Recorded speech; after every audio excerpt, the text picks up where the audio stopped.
Bom dia, tudo bem? Vamos fazer a nossa agenda de reforma íntima do dia 10 de janeiro de 2026. Reflexão e vivência em torno do Evangelho. Mas Deus, que consola os abatidos, nos consolou.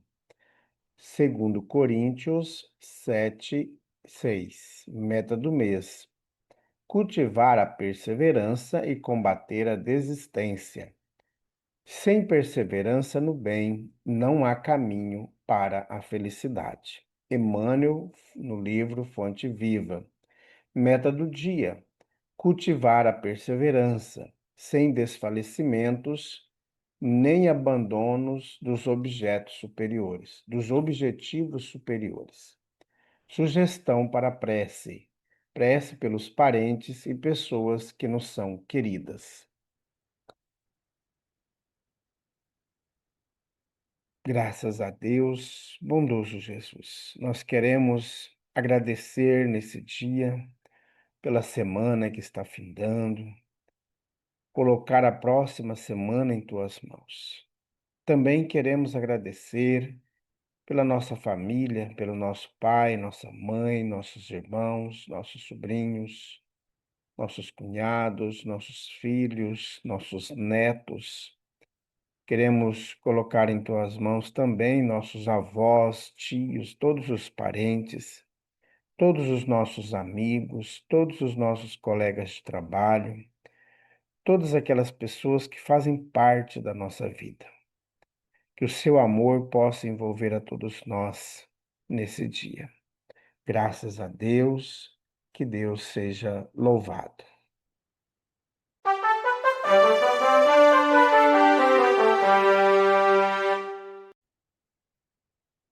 Meus amigos, hoje, dia 10 de janeiro, nós vamos retomar as nossas atividades da campanha de fraternidade Alta de Souza. Então, você é o nosso convidado para estar conosco agora, às 7 horas da manhã, em nossa Casa Espírita. A Casa Espírita Amigos da Paz está sediada em Alta Floresta, Mato Grosso, no bairro Jardim Primavera, no final da Avenida Brasil. Mais esclarecimentos, entre em contato com a gente pelo WhatsApp 66 984 66 7110. Meus amigos, as atividades de evangelização da Global Kardec, nós vamos retomá-la em fevereiro, que acontece aos sábados, tá bom? As demais atividades da Casa Espírita, a triagem fraterna na segunda-feira, a reunião pública na terça e a reunião de desobsessão na quarta-feira, sempre às 8 da noite, estão normalmente ativas, tá bom? Meus amigos, nós estamos estudando há 29 dias o livro Luz Acima. Esse livro foi psicografado pelo médium Chico Xavier, ditado pelo espírito Humberto de Campos, aqui que tem o codinome de Irmão X. Hoje nós vamos estudar o capítulo 28, O Homem e o Boi. Um anjo de longínquo sistema, interessado em conhecer os variados aspectos e graus da razão na inteligência universal, pousou num campo terrestre e, surpreso ante a paisagem, aí encontrou um homem e um boi. Admirou as flores silvestres, fixou os horizontes coloridos de sol e rejubilou-se com a passagem do vento brando, rendendo graças ao Supremo Senhor, como não dispunha, todavia, de mais larga parcela de tempo, passou à observação direta dos seres que povoavam o solo, aferindo o progresso do entendimento no orbe que visitava. Examinou as pupilas do homem e descobriu a inquietação da maldade. sondou os olhos do boi e encontrou calma e paz. Usando o critério que lhe era peculiar, concluiu de si para consigo que o boi era superior ao homem. Consolidou a impressão quando, para experimentar, pediu mentalmente aos dois trabalhassem em silêncio. O animal respondeu com perfeição, movimentando-se humilde, mas o companheiro bípede gritou espetacularmente, proferindo nomes feios que fariam corar uma pedra. Um tanto alarmado, o anjo recomendou paciência. O educado bisneto da selva continuou trabalhando, imperturbável e tolerante. Todavia, o irrequieto descendente de Adão estalou um chicote, ferindo as ancas do colaborador de quatro patas. Acabrunhado agora diante da cena triste, o sublime embaixador pediu atitudes de sacrifício. O servo bovino obedeceu sem qualquer relutância, revelando indiscutível interesse em ser útil, distraído das próprias chagas. O administrador humano, contudo, redobrou a crueldade, recorrendo ao ferrão para dilacerar-lhe ainda mais a carne sanguinolenta. Sensibilizadíssimo, o fiscal celeste notou o que supôs conveniente aos fins que o traziam e afastou-se preocupado. Não atravessara grande distância e encontrou uma vaca em laço forte com outro homem a ordenhá-la. Sob impressão indefinível, emitiu apelos à renúncia.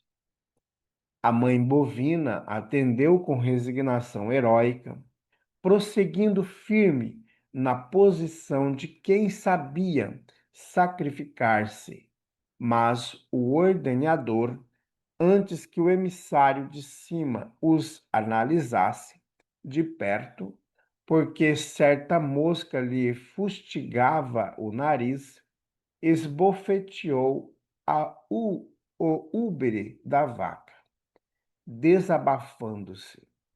O funcionário dos altos céus, compadecido, acariciou a vítima, que se movimentou alguns centímetros, agradavelmente sensibilizada. O tratador, porém, berrou desvairado, caluniando-a. Queres escoucear-me, não é? Gritou diabólico. Ergueu-se de lesto, deu alguns passos, sacou de bengala rústica e esbordoou-lhe os chifres. Emocionado, o anjo vivificou as energias da vaca. Aplicando o seu magnetismo divino, rogou para ela as bênçãos do Altíssimo, empregou forças de coação no agressor, conferindo-lhe salutar dor de cabeça, afetuou os registros que desejava e retirou-se. Prestes a desferir voo, firmamento afora, encontrou um gênio sublime da hierarquia terrena. Cumprimentaram-se fraternos e o fiscal divino comentou a beleza da paisagem. Não ocultou, porém, a surpresa de que se possuía. Relacionou os objetivos que o obrigaram a parar alguns minutos na terra e rematou para o irmão na pureza e na virtude. Estou satisfeito com a elevação sentimental das criaturas superiores do planeta. Cultivam a generosidade, renunciam no momento oportuno, trabalham sem lamentações e, sobretudo, auxiliam com invulgar serenidade os inferiores. O anjo da ordem terrestre silenciou, espantado por ouvir tão rasgado elogio aos homens. O outro, no entanto, prosseguiu. Tive ocasião de presenciar comovedores testemunhos. Pesa-me confessá-lo, porém. Não posso concordar com a posição dos seres mais nobres da terra, que se movimentam ainda sobre 4 pés, quando certo animal feroz que os acompanha, agressivo, já detém a leveza do bípede. Naturalmente, sabe o Altíssimo o motivo pelo qual individualidades tão distintas aqui se encontram unidas para a evolução em comum. Tenho, contudo, o propósito de apresentar um relatório minucioso às autoridades divinas, a fim de modificarmos o quadro reinante. Assimilando-lhe os conceitos, o companheiro solicitou explicações mais claras. O anjo estrangeiro convidou-o a verificações diretas. O protetor da terra, desapontado, esclareceu por sua vez ser diversa a situação. O bípede é, na crosta planetária, o rei da inteligência, guardando consigo a láurea da compreensão, sendo o boi simples candidato ao raciocínio, absolutamente entregue ao livre-arbítrio do controlador do solo. Acentuou que, não obstante operoso e humilde, o cooperador bovino gastava a existência servindo para o bem e acabava dando os costados no matadouro para que os homens lhe comessem as vísceras. O forasteiro dos céus mais altos, sem estimular o assombro, considerou: então, o problema é muito pior. Pensou, pensou e aduziu. Jamais encontrei um planeta onde a razão estivesse tão degradada.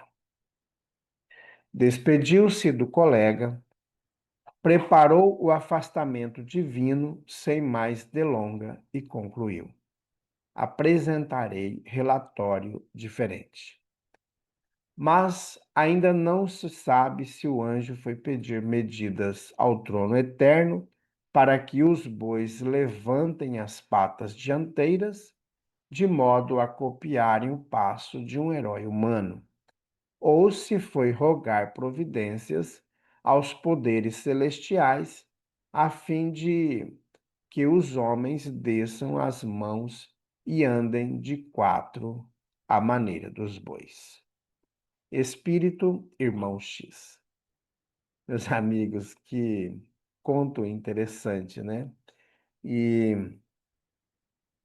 e a gente percebe que mesmo esses animais de 4 patas, e aqui muitos, né, como cachorro, né, bois, cavalos, burros, né? Esses animais, eles têm muito mais docilidade para com os que os guiam do que os guiam, que são agressivos, utilizam o leite, por exemplo, das vacas e muitas vezes durante o ordenhamento as agride, muitas vezes machuca. Quem gostaria de levar, por exemplo, um soco, um chute nas mamas, nas tetas, né? E às vezes estão com dores, né? Estão com mastites e assim por diante, e são ordenhadas à força, com sangue até, né?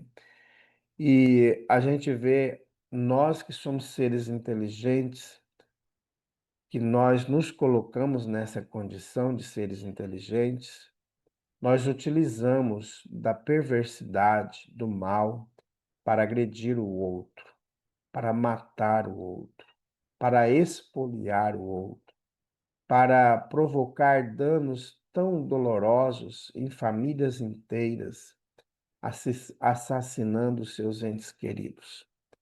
Meus amigos, precisamos repensar a nossa conduta terrena, porque é preciso, é urgente que todos nós consigamos, de fato, nos melhorar. Quando a gente comenta nas nossas reuniões, em nossa casa espírita, que o único objetivo nosso de seres encarnados é desenvolver a bondade. E muitas vezes passamos aqui até 100 anos, ou mais de 100 anos, e a gente ainda não aprendeu a ser bom. E essa história nos sirva de lição, de aprendizado. Vamos fazer prece? Graças a Deus. Bondoso Jesus, nós queremos nesta manhã colocar em tuas mãos cada um dos trabalhadores de nossa casa espírita, cada uma das crianças, das jovens, das mães que frequentam, de todos aqueles que buscam atendimento em nossa casa para o seu próprio equilíbrio, para o seu ajustamento, que todos esses irmãos recebam do amor de Deus as bênçãos necessárias para o entendimento. Queremos também colocar nas mãos de Deus, nosso Pai, todos aqueles que nos auxiliam de maneira direta e indireta, com doações de alimentos, com doações de legumes para a cesta base, para a sopa fraterna, o pão, o leite, aqueles que doam recursos para que contribui nas despesas da casa espírita, com o pagamento da energia, da água, da internet, daqueles que utilizam também para a limpeza do pátio, a limpeza interna da casa espírita. Colocamos em tuas mãos também, Jesus, toda a diretoria da casa espírita, todos os médiuns, todos os evangelizadores. Que o seu amor seja com todos nós, Jesus. E rogamos, por fim, que envie trabalhadores para a vossa messe, pois a messe é grande e poucos são os operários. Graças a Deus, que Deus seja louvado. Meus amigos, tenhamos um bom dia, fiquemos em paz e que Deus nos abençoe a todos.